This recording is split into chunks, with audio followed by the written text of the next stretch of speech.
Welcome to another edition of James Martell's Coffee Talk, where James, successful publisher, speaker, and author of Online Success for Non-Techies, talks frankly and openly with experts from within the internet marketing industry about strategies and techniques you can use to develop a successful online presence for your personal or corporate brand. Here's your host, James Martell. So welcome everybody to another edition of Coffee Talk. This is going to be a great session tonight. Had some time to chat with Mark Lindsey this afternoon and talk about how to use the power of sound to boost your online revenues by increasing your conversion rate with audio. And it's an exciting topic for me because, as many listeners know, I've been using audio on the internet for quite some time now, actually since 2002. Of course, with the Affiliate Buzz, which is the twice-a-month audio newsletter that we've been doing since May of 2003, and all kinds of other audio on the net. So it's something I'm excited about, something I can see a huge future in, and definitely something that people should be considering using on their site because it does absolutely increase conversion rate. So good evening, Mark. It's really good to have you in the room or on the call tonight. Good evening. Mark is, just so I can give everybody a little bit of a background on Mark and where I met Mark. I had just completed a podcast, and I wanted to get a little bit of bumper music created for both the beginning and the ending of the twice-a-month show. So I had an opportunity to meet Mark because I needed to get some audio produced for the podcast that I was creating, and like I normally do, I headed over to Elance and posted a project and explained that I wanted to get a little audio done, a little bumper music for the beginning with a little bit of voice, and same for the end of the podcast that I was doing, just to kind of give it that little bit of a professional feel to it. And I posted the project at Elance, and within a day or two, I had awarded the project to Mark over at primaryelements.com. And that was my first opportunity to not only meet with Mark, but to work with him as well. So it was a good experience, and I've had a chance since that time to have a good look around his site and talk to him about a variety of things. And I thought it would be natural to get him in on the Coffee Talk because he's in the industry. He specializes in scoring original music for most types of productions. He offers a host of pro audio, media, royalty-free music, and is well-versed in composing and producing original digital audio for a wide variety of markets, and has a background in the production, talent coordination, recording, mixing, and mastering of audio, and has been working in the field for over 17 years. So I figured it would be great to get you on the call. So welcome, Mark. It's really a pleasure to have you on the line with us tonight. Thanks for having me. So maybe you could, just to kick this off, obviously listeners are always interested in looking for ways to increase revenue with their websites and to, even a 1 or 2% increase in conversion rate can have a dramatic effect on the bottom line for a website owner. And I know you're obviously a big fan of audio. You're right in the middle of the industry. So maybe you could just give us a little bit of your background and just give us a little bit of a feel of Primary Elements and Mark Lindsey. Sure. Well, I kind of started my, you have to excuse me tonight because I'm getting over this virus that everyone has, but if I'm hacking in I know the feeling. The phone, you'll know what it is. Well, I kind of started out as a wee tyke, about the age of 8 in music, playing piano and organ, and progressed to trumpet and then later guitar and the rock bands and all that stuff as a kid. Thought I was going to be a rock star like everyone else.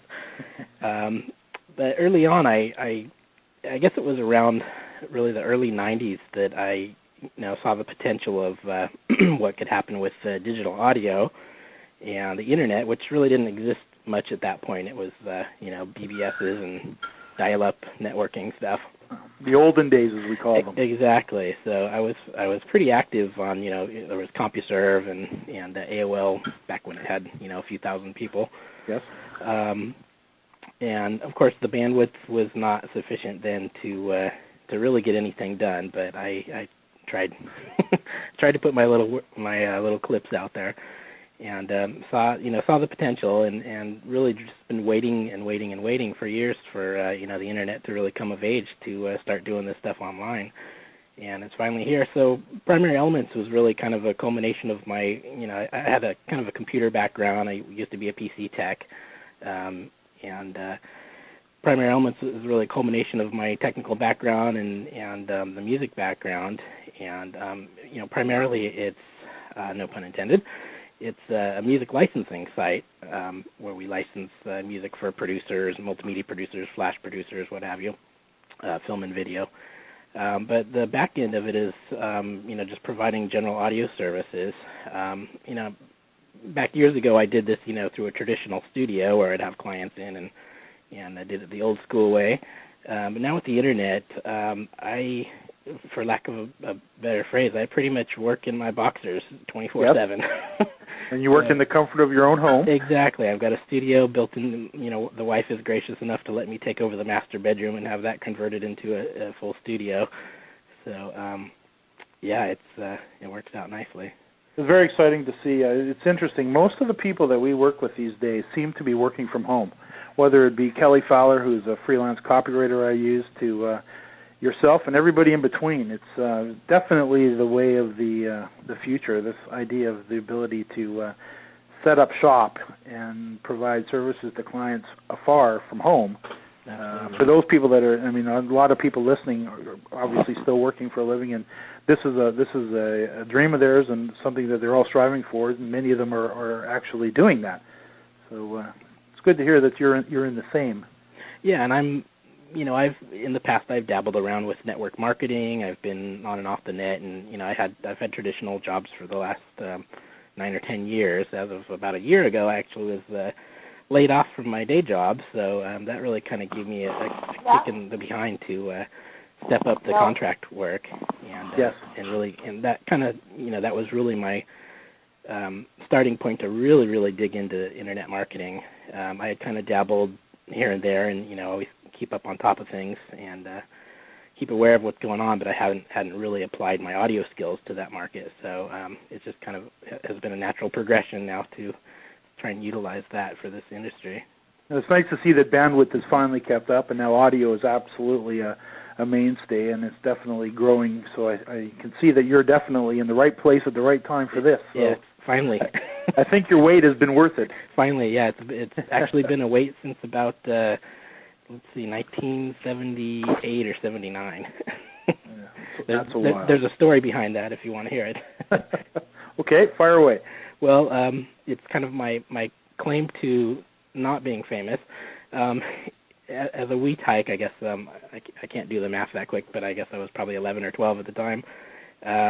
Right about the time the first Apple II came out, I was an early adopter. I saw the potential of having one's entire music library, digitized and available and on portable players. If this kind of sounds like the iPod to you, there's you can see the potential that I missed out on by not patenting the idea. But I had big plans for using bubble memory, which was the big buzzword back in the day, to digitize someone's entire library, put it on a little stick, that you could walk around. Of course, back then it was, the size of a cassette Walkman. Yes. So I've basically just been waiting for this technology to catch up to my crazy brain. Here we are, 2000. And here we are, finally. Yeah, here we are, 2007, and just getting warmed up. Yep, exactly. Yeah, the industry is really just in its infancy, so I'm, people call me a guru or an expert, but I really consider myself, a student of this because things are changing so much. It's really just starting to get exciting now.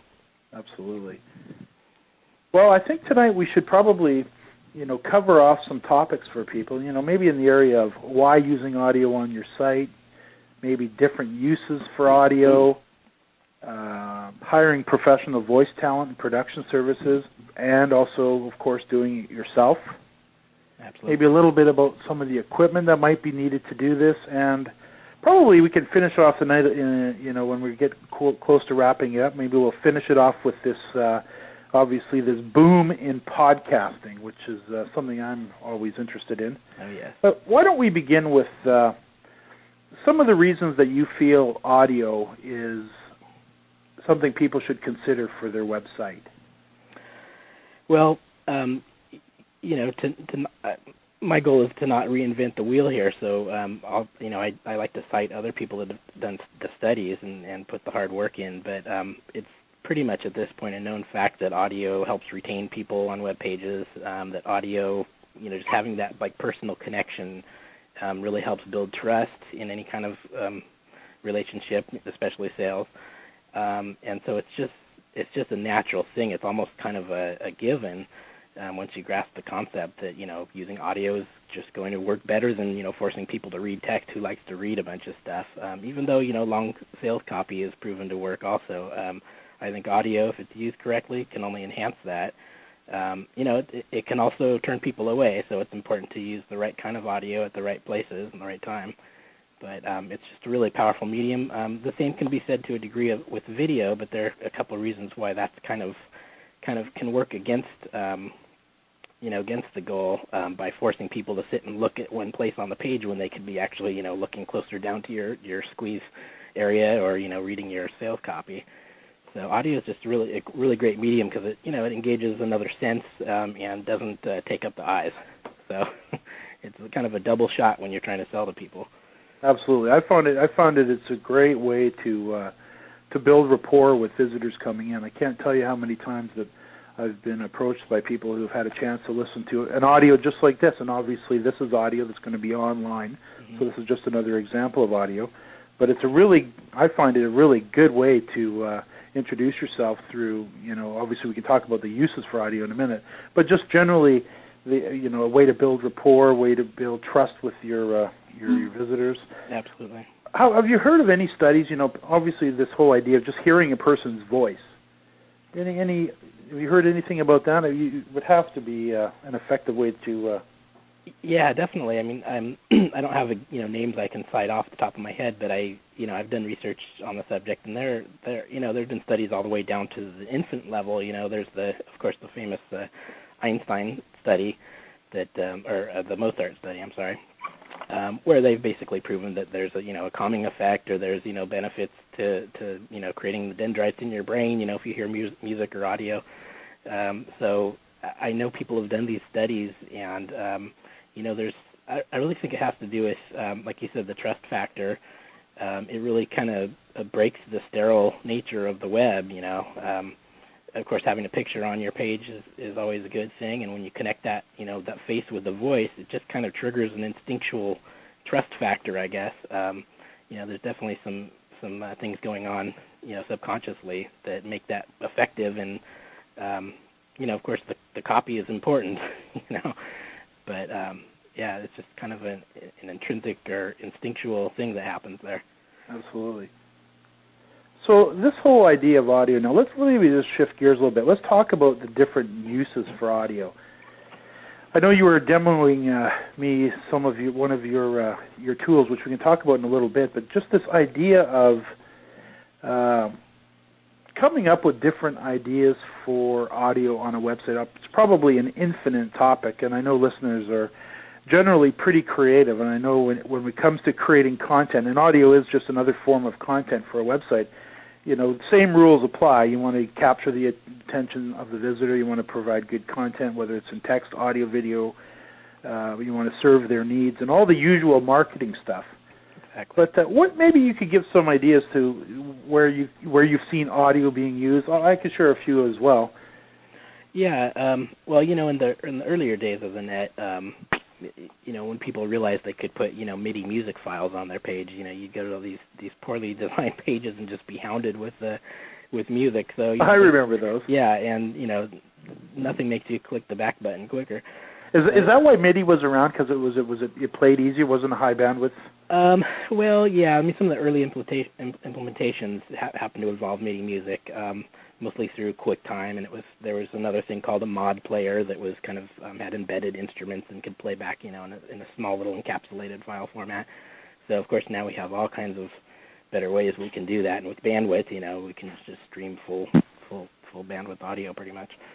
But so I think initially everyone's really excited from an entertainment point of view to just start throwing up audio, funny sound effects, whatever.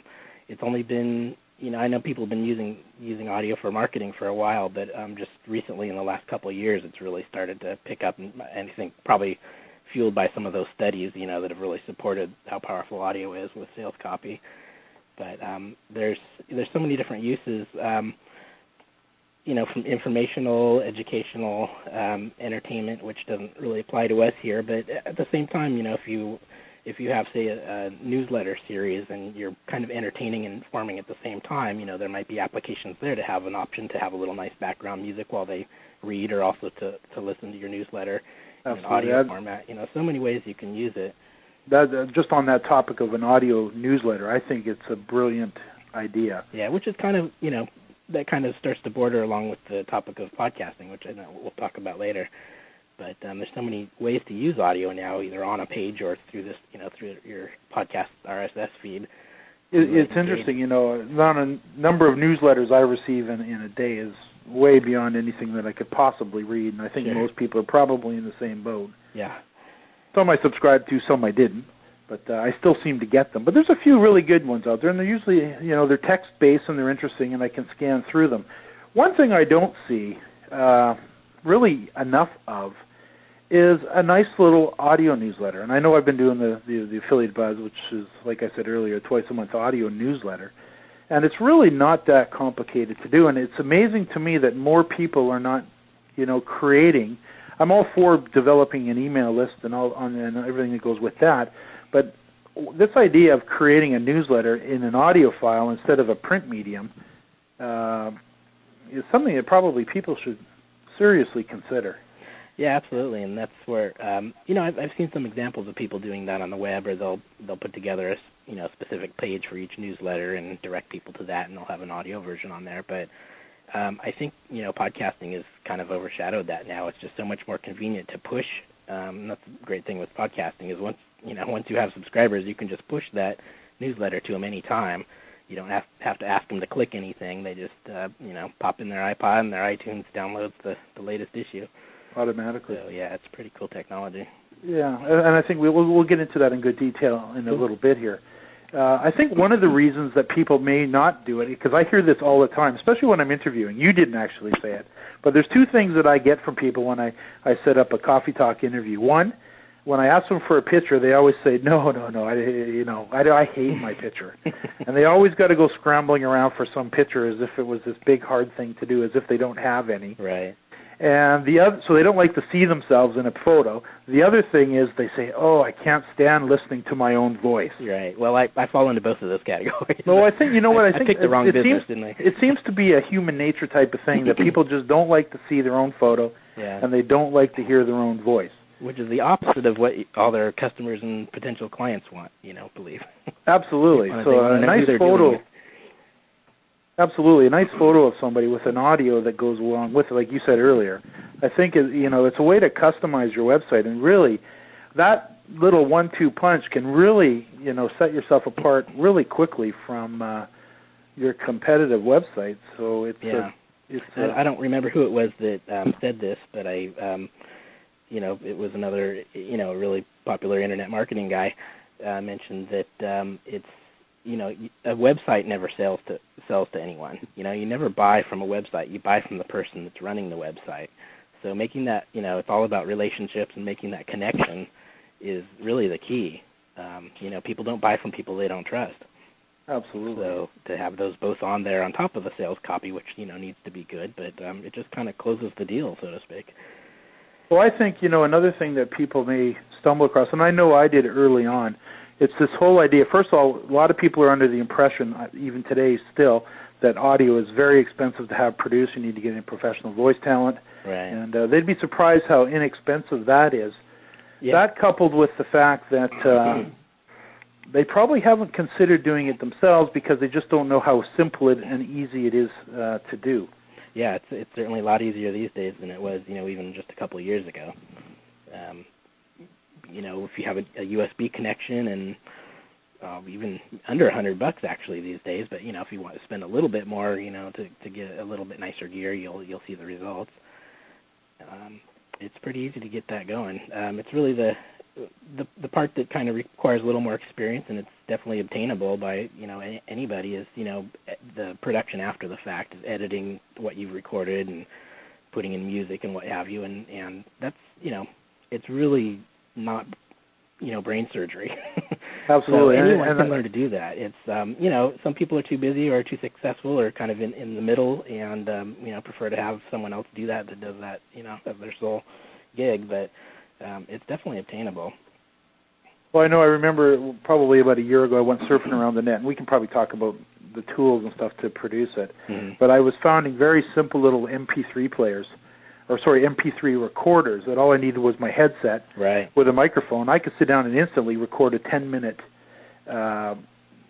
segment on anything. Exactly. And literally hit the save button. Now it's done. Now, from that point, it's a matter of deciding if you want to clean it up a little bit, add a little music to it, or just leave it the way it is. It's usually the content of of what you're talking about versus versus the quality of the production. It's to me, I'm always interested in the information before the level, because I think we come out of an era where everything was highly produced, movies, TV, even radio, where they edit out every little crackle, every little pop. Exactly. Yeah, it becomes sterile, which is what we're trying to get away from actually. So how would you? Let's continue down this path of talking about different types of uses, because I think it's really, of course, as usual, you're going to have to focus on, or a person will have to focus on their visitor and providing them what they're looking for, to help them, serve their needs when they arrive on the site. I know a few of the things that I've been doing for audio, might be, and it's kind of unique stuff. It's stuff that I don't usually see. I can't say I haven't ever seen it, but it's rare. But a nice little FAQ area on a website that instead you could have the message posted there. Absolutely, yeah. It's actually something that's on my to-do list to do the same for my site right now. If a lot of FAQ pages are separated into categories and what have you. If you had one separate audio for each category, so that it wouldn't it's broken down into nice bite-sized chunks, that would certainly work. Someone could be listening to that and be off onto some other area of the site, depending on how you implement the audio. You can you can implement a flash audio player and have it as a pop-up, so people can cruise around and look at your other stuff while they're listening. Absolutely. It's also audio is also a great way to give people direction. Yeah, navigational. It's funny. Years ago, a couple of years ago, there was technology called Beatnik, which everyone got all crazy about for 5 minutes at least. It was the ability. I think it was using Java actually to embed little bleeps and bloops on your website, and that was fun. Like I said, for a couple of minutes, and then people realized it was just getting annoying. But I think on a more informational point of view, just explaining how your site works. Maybe explaining where to find stuff. It can be a really, really great tool. I kind of do that on my home page. I just briefly talk about, what the service is about and how to get to the music, basically. So I think that can be a really, really great tool. Absolutely. I mean, one of the things that I've also seen and had a chance to use myself is it's a great way to entice a visitor to click through to a merchant. Oh, yeah. You can rattle off, 2 or 3 really strong benefits very quickly and direct them right to the link. Sure. They can click through. Same thing goes for an audio newsletter. If you've got something, that you're going to give away a free report or some type of information, and then you invite them through audio to, you can actually even point out to them where on the page the form is that they can fill out to get that free information right now. Absolutely, and the great thing with audio is you can stress those benefits right up front. You're telling them you're going to give them something free, and here's why you really need it. And they might not have even, their eyes might not have reached the part of your sales copy that mentions that, and they might be ready to click away, and they hear that and they give it a chance. So that's the power of keep saving sales, and you can really convert people amazingly with this technology. And I guess, obviously when we're creating audio, same rules apply to, we always talk about creating a strong headline for your page with enticing copy, and same goes for the audio. Absolutely. You wouldn't begin with anything other than something that was going to grab their attention and hopefully hold it. Exactly. And that's an area that I'm admittedly less experienced on, the actual copywriting. I have some writers that I work with when I really need to go, top end. I've largely kind of taught myself what I know now, and I've been following folks like you to pick up whatever I can. But yeah, it's important. There again, even so-so copy, as long as it's honest and direct, I think still, so-so copy in audio is better than no audio at all. I wouldn't say that poor copy would help necessarily, because that's just going to turn people off. But yes. But yeah, it's just as important as your page copy, I'm sure. I know you probably had a chance to set up a couple of demos of some of the things that you'd worked on. Why don't we take a moment and let people have a little listen? Sure. Maybe you could give us a little background on how this works and a little bit of what you've done, because I think it'll really bring this idea of audio on a page to life. Okay, sure. Let's see which one I should click off here. Well, we haven't talked about the auction capability yet. We'll stay with websites first, and then we'll talk about auction use in a minute. Okay. I guess the best way to start is I'll just play a little brief segment from the intro on my website, which you guys can hear if you go directly to the site. I'll just play a couple seconds of it so you can hear the attention grabber at the beginning in a couple seconds. Here we go. Hi, this is Mark Lindsey, owner and creative director of PrimaryElements.com. Thanks for visiting. If you're new to PE, please take a few minutes to discover some of the superb royalty-free production music tracks that I've assembled for you, or explore my list of available pro audio, media, and web services. I'll save it at that. That wasn't the one that had the big grabber at the beginning. Okay. But that's kind of the informational. It's using my talking speaker service. So it's a nice little flash player that doesn't actually hound the people with the audio right when they hit the page, because that's kind of been shown to turn people off. Yes. Absolutely. Yeah, but it's a click to play kind of a thing. And there's another thing I'll talk about, another feature of the talking speaker that we'll talk about in a minute that really can help bridge the gap there between those.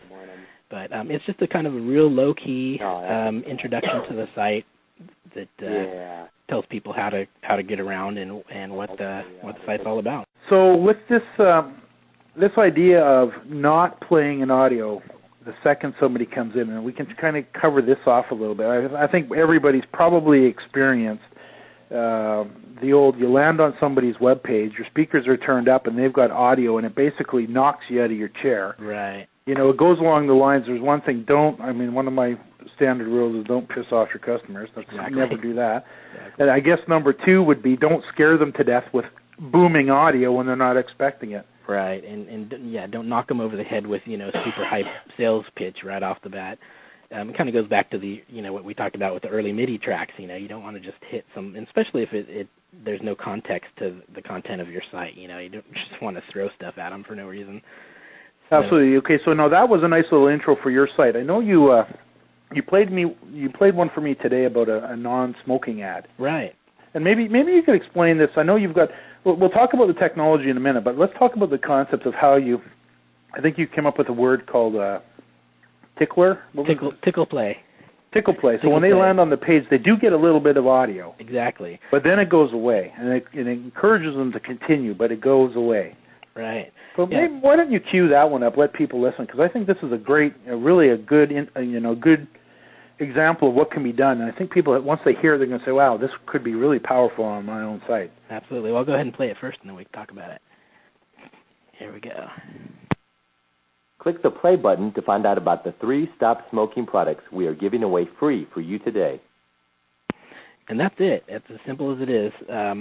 Not enough audio to really turn someone off, and of course, unless they have their speakers, turned up full blast. But it's it's deliberately recorded, and in the player at a lower volume than the actual full production, so it doesn't totally knock them off. It's enough for them to hear it.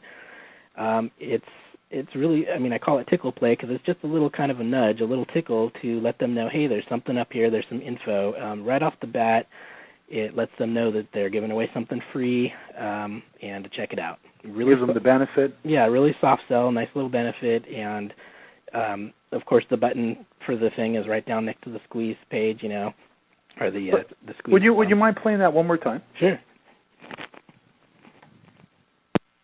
Click the play button to find out about the 3 stop smoking products we are giving away free for you today.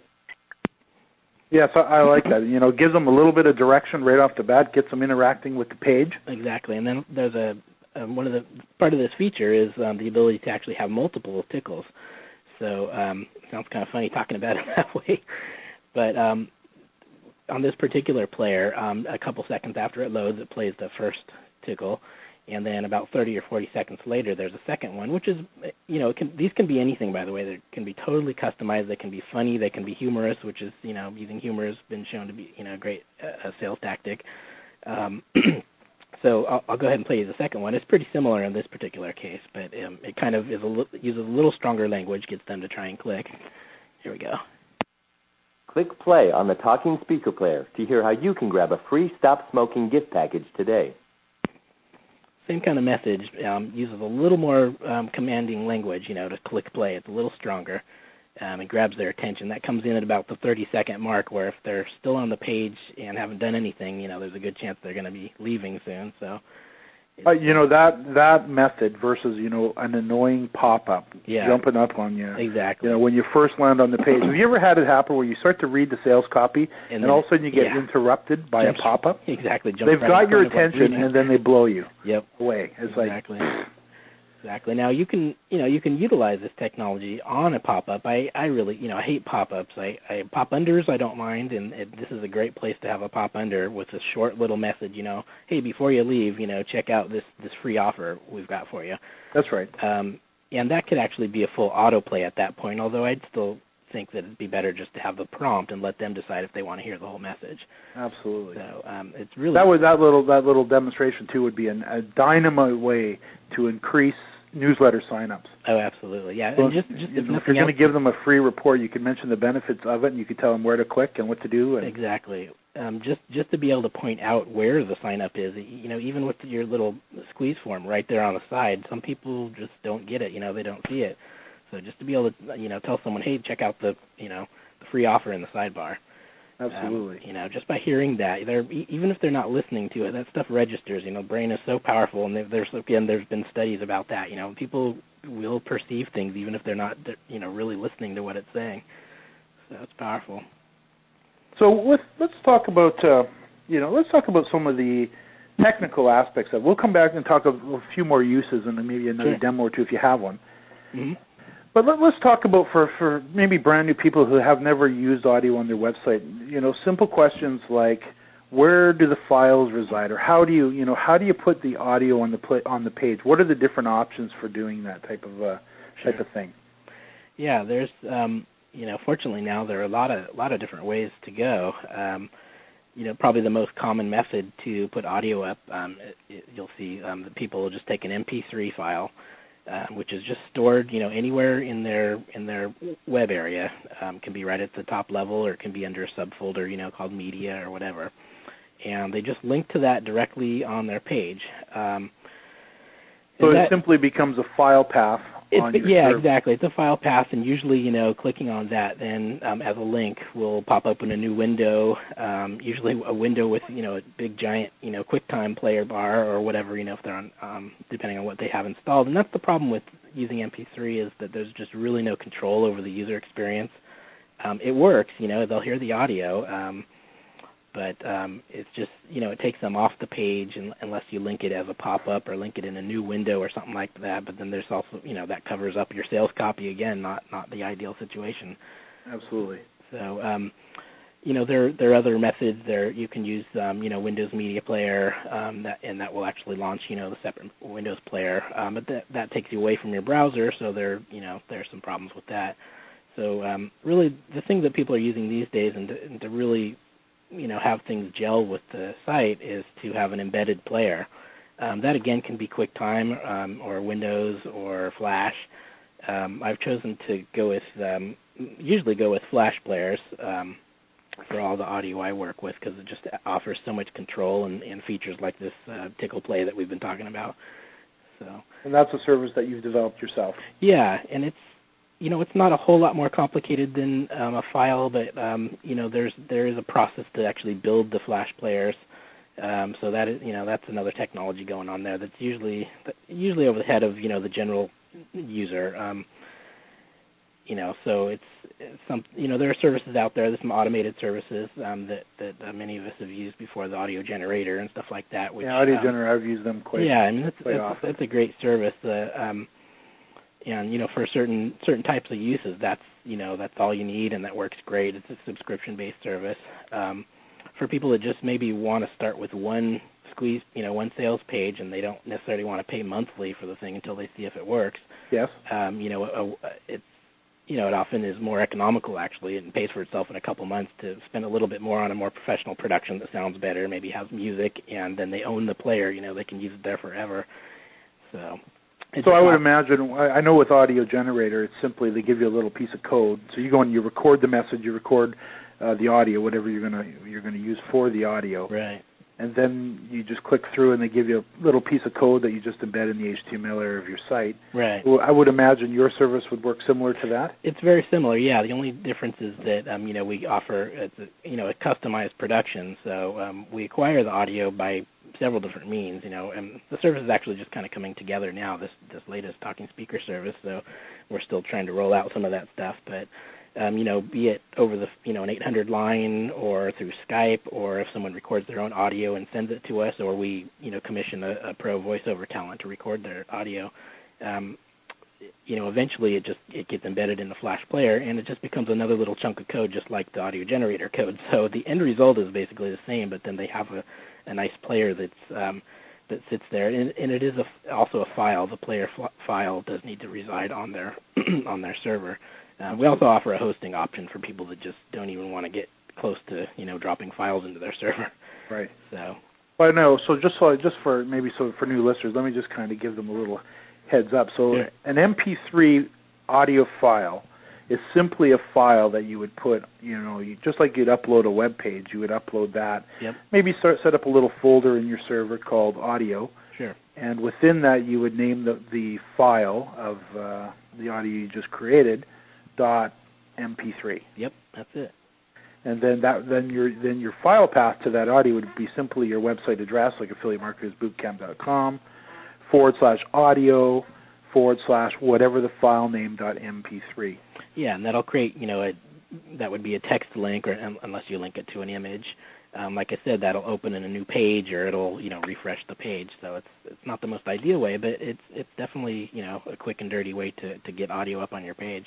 Well, I'll tell you, one of the reasons I like MP3 for some applications is because I find now my audios are usually generally quite long. Like this one, obviously, is going to be 45 minutes, sure. 60 minutes, and I find that a lot of people they like to download the file into their MP3 player. Mm-hmm.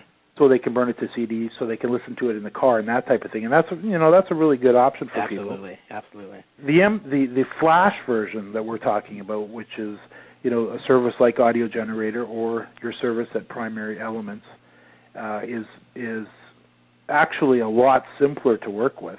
It's simpler to work with, but yeah, like as you mentioned, it's more of a dedicated application. You're gonna create it for a specific sales page, and you're gonna stick it there and leave it there, basically. That's right. And it's designed to talk to that visitor while they're on your site. Exactly. Now, it's not really been designed for them to take it away with them. And in those cases, you'd probably want to go with an MP3. Definitely. Now, I've noticed on your Coffee Talk series, you've posted that you use the Audio Generator for the program, but then you also have an MP3 there, which is a perfect way to implement that. If people do want to grab and go, it's there. Of course, you can expand that and have a podcast and just have someone subscribe to those. So it's really, it's a good idea to have all of those options, depending on the type of audio. If it's a sales pitch, then it really only applies to when they're sitting there looking at your sales page. If it's an informational thing or a newsletter, that's something you would definitely want them to be able to grab and go. So that's right. Yeah. But employing all of these, that's what's so exciting about it. There's so many different ways you can do this stuff, and the more you can do, the better, really.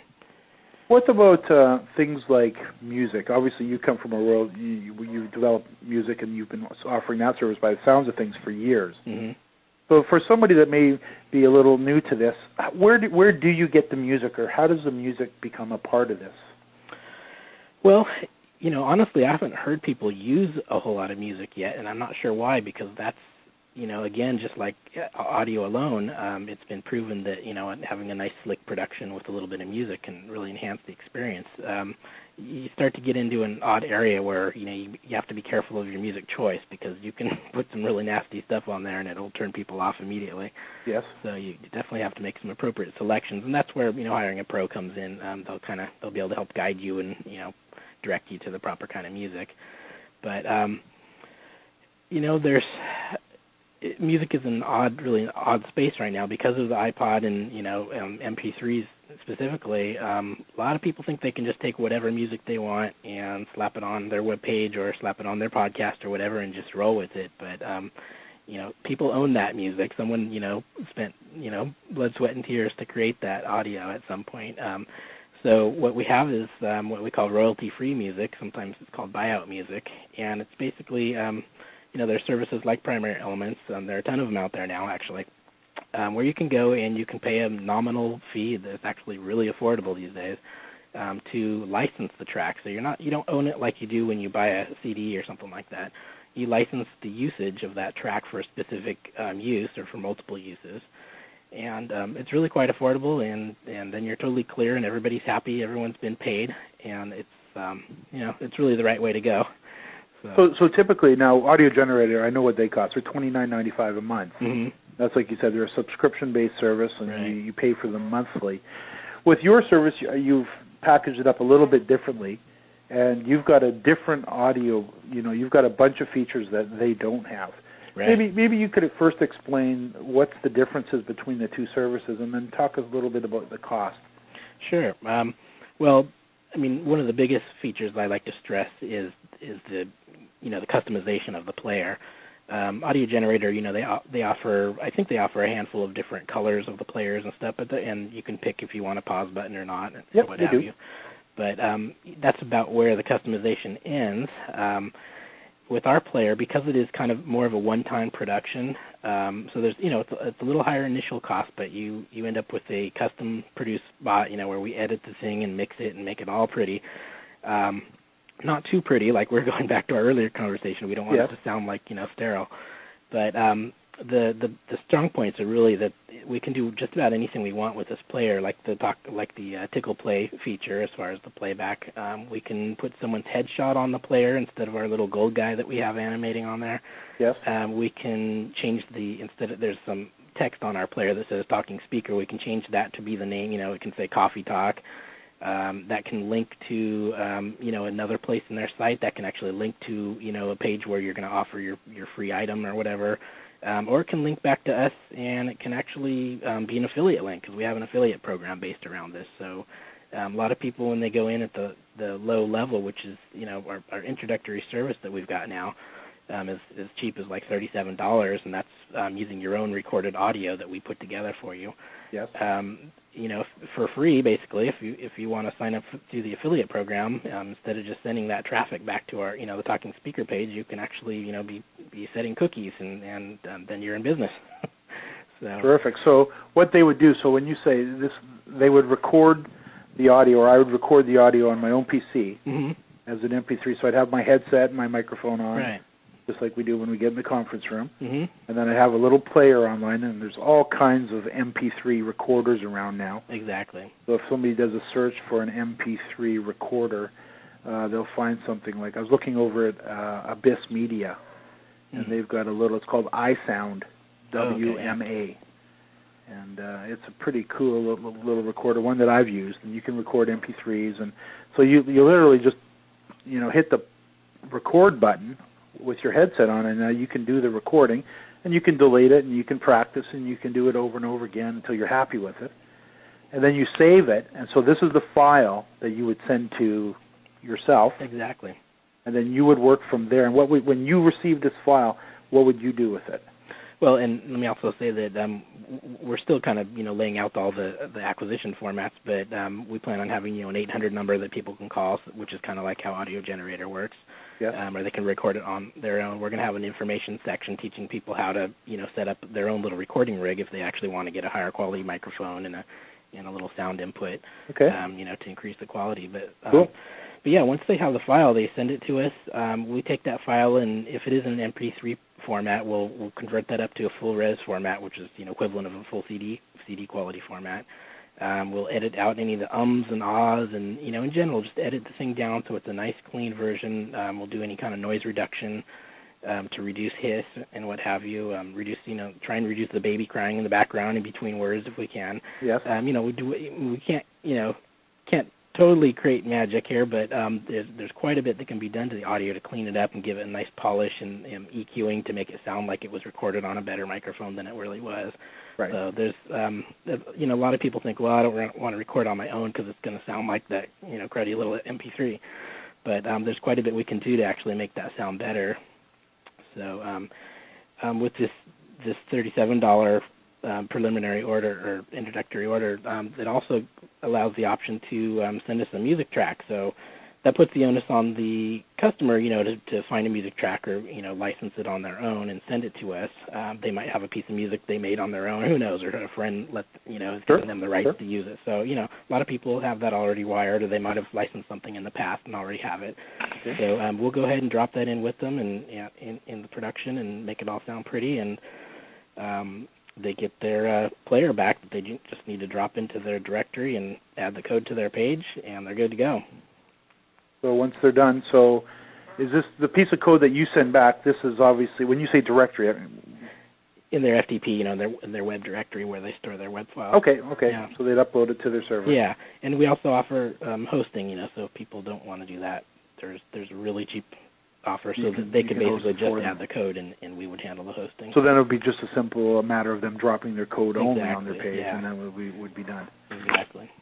Now, one of the things, back on just quickly on the topic of uses for audio, one of the things that I've been planning on doing very shortly here for one of my sites is actually, and in my trainings with the affiliate marketers handbook and that type of thing, I'm always teaching, think pages, not sites. So we build individual web pages one at a time. Sure. Search engines don't index websites, they index web pages. Exactly. Every page on the net gets its own ranking and its own listing in the index. Right. So same goes for the development of audio. If we've gone to the time and care to develop a great page, a great product page as we call it, for so we can represent a merchant, there might be an article on there with some images, and we've got our advertising laid out there. This would be the page that we would want to create a nice audio for. Absolutely, yeah. It's really, you're making a little. It's pretty small, but you are making an investment, in this product. So, you want to kind of immortalize it there on your page, and if it's successful, you're likely going to leave that page up for years to come, So it works great for that. Absolutely. Okay, well, I think that's a pretty good overview of how most of this works. Why don't we shift gears just and talk about podcasting? Sure. Podcasting is something that's come on strong just in the last probably year or so, and I notice now there's all kinds of podcast directories, and I guess this makes me have to talk about the iPod and Apple and you Mac guys, because I know you're a Mac guy, and I know there's Mac listeners. So as much as you hate to, I know. Yeah, you guys. Okay, yes, Mac is winning the audio wars. I will say. Yes. Well, but things change. That's probably not forever, but they've got it pretty well locked down right now. Well, this iPod, I must say, I own a Mini. My kids all have iPods, and not only is it a cool little player, it's so intuitive and so easy to use. Yeah, I mean, there are so many MP3 players out there. It's really the integration that they have. Regardless of what you think about DRM, the rights management that they have on their files. It's really cool, and especially for podcasting where there isn't any rights management. Yes. It couldn't be easier. You drop it in and it syncs, and you're. So let's talk about it. Let's obviously to most people, including myself, this is the podcasting has come on strong in the last year. Now I've been doing audio as an audio newsletter for years. We've got over 87 or 88 shows in the can now. Wow. For since way back, but this idea of developing a podcast, and for those people that may be listening that want to get an idea, I'd suggest you just go to Google and spend 20 minutes, half hour, and search podcast directories, and you'll get a listing of all kinds of directories that will host list your podcast in their directory. So there's lots of ways to do it. And obviously, with the idea in mind of coming up with a show, a little angle, a little production of some sort that you could put on a weekly, twice-a-month basis, or maybe a monthly basis to help build a listenership, a subscribership. Obviously, talking about the products and services on your website. And I've seen some brilliant ideas on this. Yeah. I mean, the key with podcasting is really to make it something, at least somewhat entertaining, so people will come back. I'll admit I've got 2 little podcasts that I've put out. They're a lot more utilitarian than entertaining, and it's again another thing on the list, to try and catch up with. So much happening in audio now, it's hard to stay on top of it all.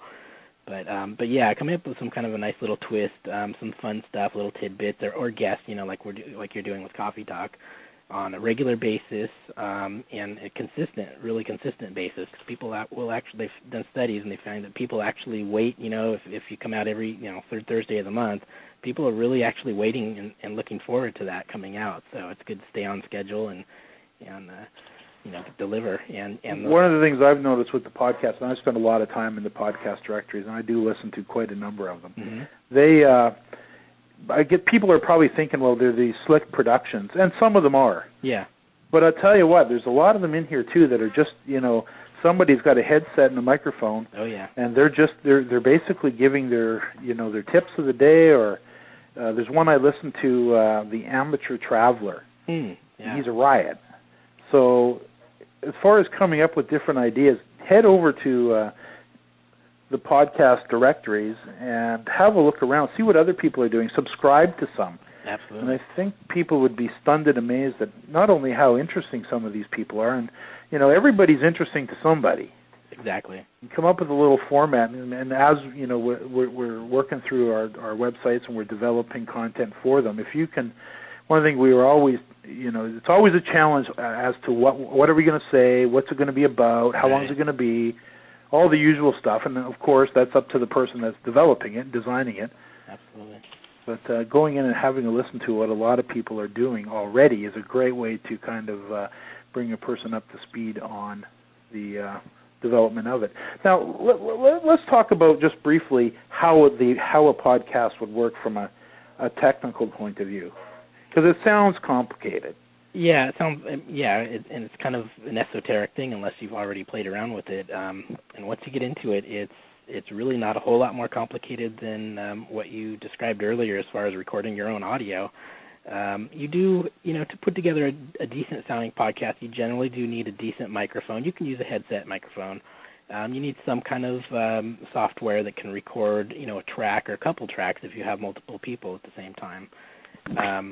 So it just depends on how advanced you want to get. If you're going to have several people in a room talking, then it's good to have a couple microphones, in a little mixer, and that sounds daunting to most people, but there's some really great little podcast starter kits out there right now. One of them that I kind of point people to is maudio.com. It's m-audio.com.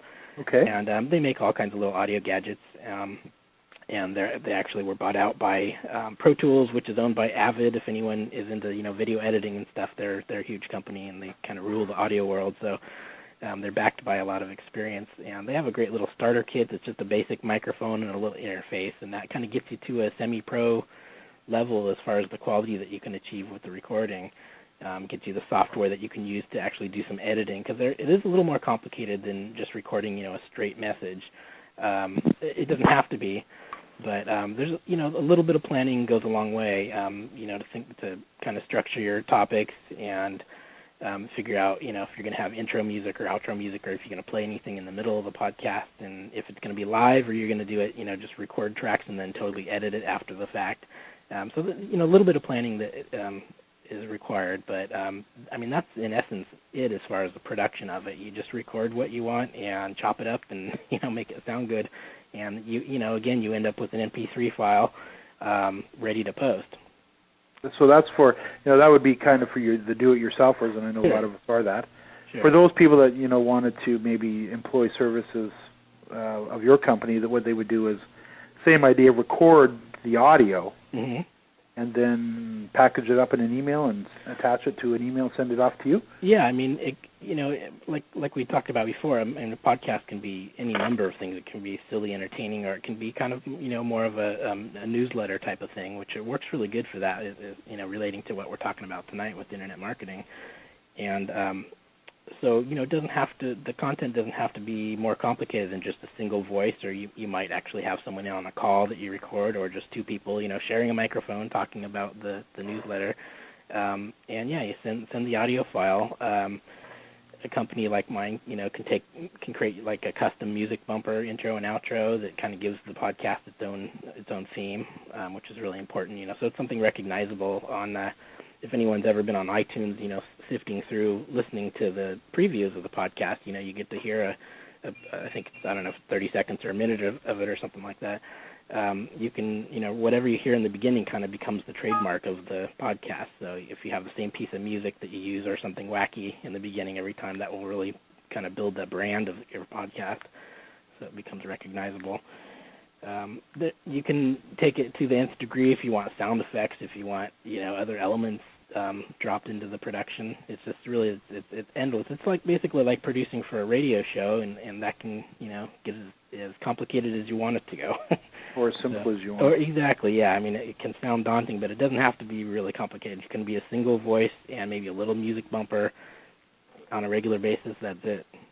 Absolutely. Well, one of the things that I found doing the Buzz, and it's been, we've done it on the 1st and the 15th ever since we launched it back in 2003, and we've never missed the show, and we've never been late, which I'm quite happy to say. Great.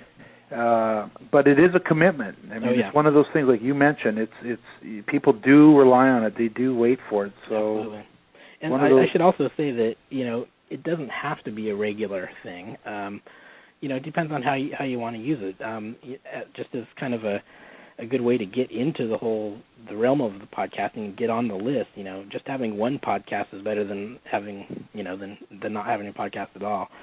So the way I've used mine is just to have some previews of some of my music libraries on there, and it's not really something that people need to check in with every week. It's not really a regular thing. I put one out when I have the time. So I mean, you can go that route also. That doesn't really work for a newsletter, which really should be a timely, regular thing. But it's good to just get out there, get one done. You just throw your mic up, record it, get it done.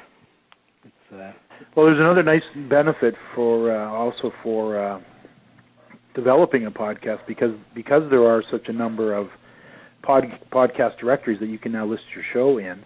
Mm-hmm. Many of those directories will actually give you a link back to your website. Absolutely. So for us that are building natural search traffic, obviously one of the keys to doing that is to have other reputable websites linking back to you. Definitely. And if you can get into develop a podcast that you're uploading to half a dozen different podcast directories and get your show in front of their audience, one of the side benefits, and with some of them, is a link back to you. So. Sure. And most of the services, like I use, it's called Liberated Syndication, and they have their own directory. So every time you publish a new episode, they have a little directory on the front of their page, and it'll say the last 20 or 30 podcasts that were published. So you have that traffic right there on their home page, which I don't know what their page rank is, but I'm sure it's pretty decent.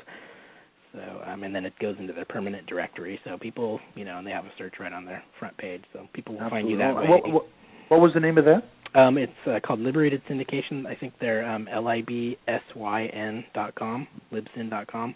libsyn.com. And they're now with the podcast, just to give you a little bit of the technical info. Once you have your finished production, which is an MP3 file, that does need to be hosted on some server that has an RSS capability. Yes. And that's the syndication capability. So it's not quite as easy as just dumping that, into next to your web files. You do need to host that with on a server. Some people have servers that can handle that directly, but usually people will go with the third-party service. They're really easy to work with. Libsyn I like because it's a monthly subscription, but it's really affordable, and they don't charge you based on the amount of traffic that you have. It's just based on the megabytes that you use for the actual media.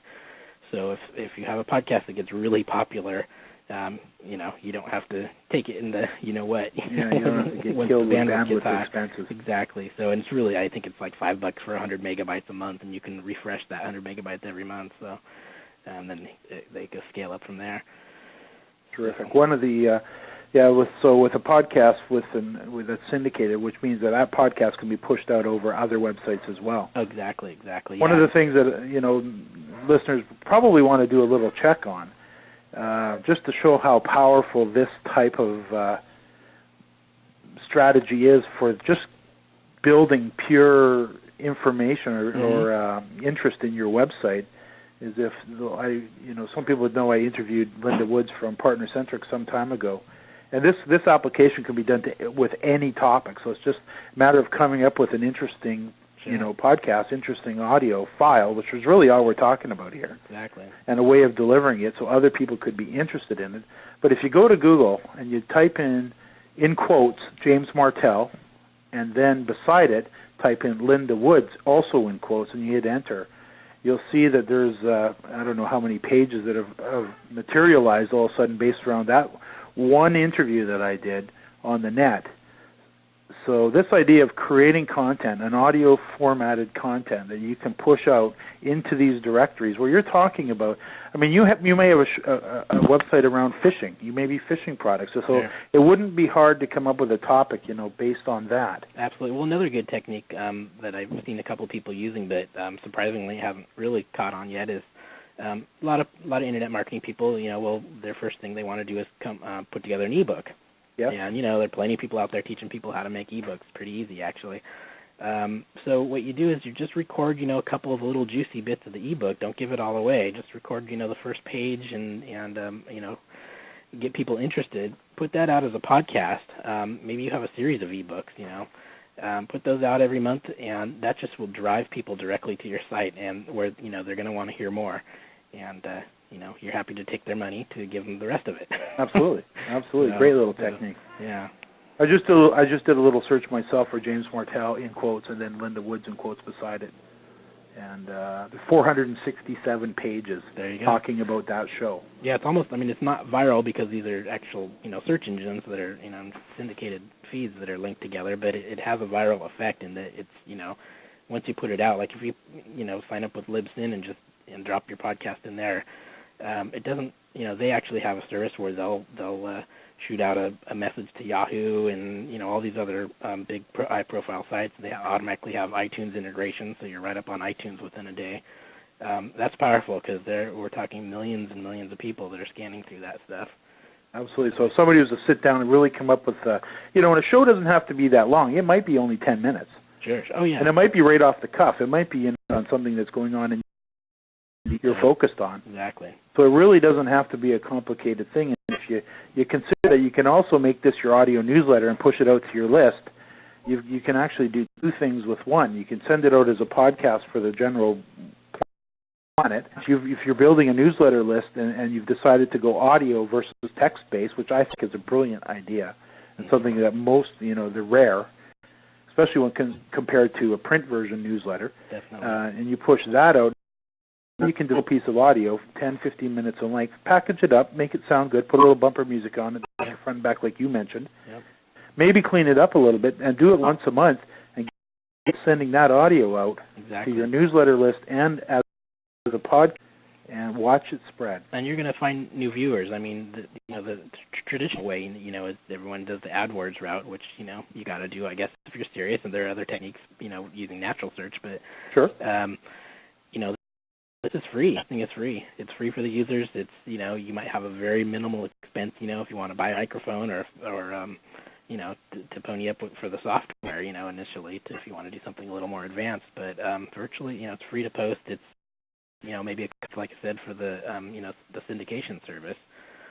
You're not paying a per click when people sign up for the thing. It's totally free. They can download it and pop it in their iPod and, then come and visit your site when they get to work after their commute. You bet. So absolutely. It's really powerful. So that's the nice thing about, this with a podcast. You're basically, your information about your site, your merchants, your product, your topic could be in somebody's pocket, in your iPod. They're listening to you, about your merchants, their headset in New York. And within a day of you publishing it, the next time they drop their iPod in or whatever, their player into iTunes, it'll sync right up and they've got it the next day. It's a very interesting time that we're at. As a buddy of mine, at length.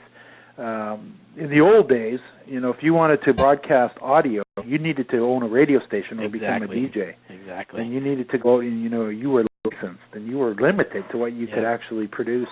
Or you had to buy ad time, buy a Absolutely, show. Absolutely, and it's very expensive. So today, just so people get the power of this, that we can actually create our own show, and we don't need to ask anybody permission. We don't have to get licensed by the government. Yeah. So we can create, with our own bumper music and our own topic. It's really worth. It's really worth doing. It's worth sitting down, getting a pad and a paper, brainstorming it, developing it, making some mistakes, but practicing with it. And over time, within a short period of time, I'll bet you a lot of the listeners can have a really cool little podcast for their topic. Absolutely. And, all the traditional, network marketing techniques apply to podcasting too. They really kind of feed off each other. If you really have something cool that you've come up with, or something interesting, you can put out a press release, for free on PR Web or whatever, and that brings traffic to the podcast, which then brings traffic back to your site, and it just kind of creates this, a web, I guess. Yeah, and that nice little all roads lead back to your site. Exactly. So it's very cool. Well, Mark, I think you've absolutely shared some very valuable information with the listeners. Great. It's really been a pleasure having you on. Is there anything that comes to mind that you'd like to maybe share before we wrap it up? I'll get your contact information from you in a moment, but before that, anything else come to mind that people may want to be aware of when it comes to audio and this whole topic? Well, I guess the biggest thing I guess I could impart is just that, to not be afraid of diving in. A lot of people, like we talked about a couple times, are just really scared to touch it. They think it's some voodoo that you have to go through to get the thing done.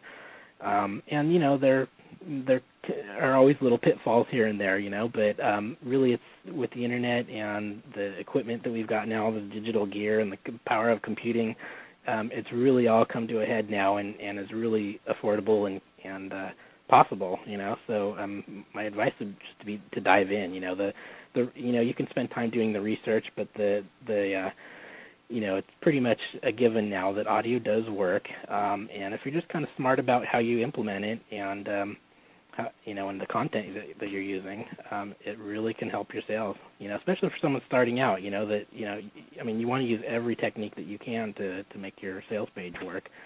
So, why not use this? If it's $30 or $40 or something to have totally professionally produced nice little spot on your page, it's got to help. So, go for it. Absolutely, absolutely. Now, if listeners wanted to get a hold of you, and I have a feeling a few will, for sure, because you're obviously right in the middle of a very exciting part of the industry. How would people get in contact with you, learn more about your services? Sure. Well, I've got a couple different contact points. My main website is primaryelements.com, and that's all run together, one word.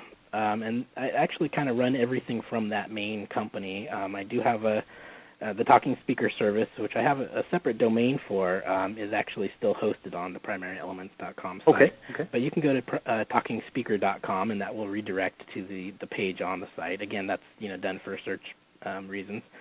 And then I do actually run a little web business on the side at FAD Sites. That's FAD sites.com. Okay. And it's actually becoming a little more popular as people, realize that I'm into internet marketing. They want, these little sales pages put together, and which is, that's even kind of daunting for some people to throw up a basic website and have it look really sharp. So it's a little thing I do on the side to kind of help my clients mostly. What was the name of that site again? W? It's FAD Sites. It's FAD sites.com. Okay. And you can find that actually if you go to primaryelements.com at the bottom right, it says Site by FAD. Okay. So you can get to it that way. Cool. So and if people want to get a hold of me directly, there's a contact form on any of these sites, but they can go ahead and send me email at info@primaryelements.com. And happy to help anyone or answer any questions if anyone has any follow-up. Terrific. Well, that's been really good of you to share this information. Much appreciated.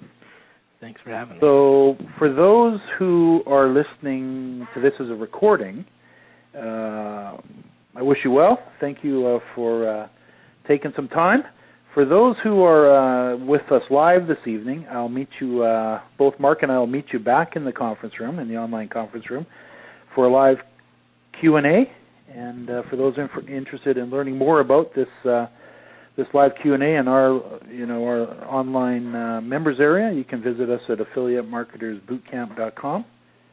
And other than that, Mark, thanks again for sharing the information with us. It's been a pleasure having you on. Likewise. Thanks a lot. And we'll see everybody soon, and we'll see everybody online in the conference room now. Bye for now. Bye-bye.